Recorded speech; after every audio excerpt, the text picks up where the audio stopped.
नमस्कार. पुन्हा एकदा तुम्हा सर्वांचे खूप खूप आणि मनापासून स्वागत आहे. कर्मचाऱ्यांसाठी आनंदाची बातमी. मासिक पगारात व पेन्शनमध्ये 30% ते 34% पर्यंत वाढ. फिटमेंट फॅक्टर वाढीचा थेट फायदा निवृत्तीवेतनधारकांनाही होणार. जाणून घ्या याविषयी सविस्तर माहिती. त्यापूर्वी चॅनलला पहिल्यांदाच भेट देत असाल आणि अजूनही चॅनलला सबस्क्राईब केलेलं नसेल तर व्हिडिओला एक लाईक आणि चॅनलला सबस्क्राईब करायला विसरू नका. चला तर पाहूया याविषयी सविस्तर माहिती.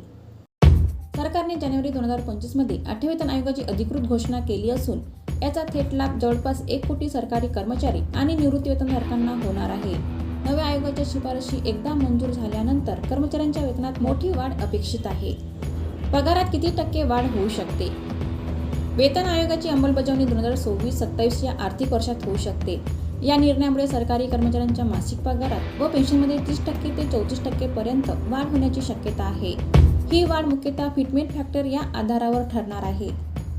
यंदा फिटमेंट फॅक्टर किती असू शकतो?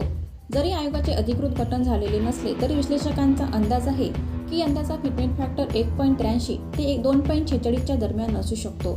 मागील आयोगाचे आकडे पाहता सरकार यामधून कोणताही प्रमाण निवडू शकते. या वाढीचा थेट फायदा निवृत्ती वेतनधारकांनाही होणार आहे. 2025 अखेरपर्यंत नवीन शिफारशी सरकार लागू करू शकतो आणि असे झाल्यास नवीन वेतन रचना 2026 पासून लागू होण्याची शक्यता आहे. त्यामुळे पगारात 30% ते 34% पर्यंत वाढ होऊ शकते.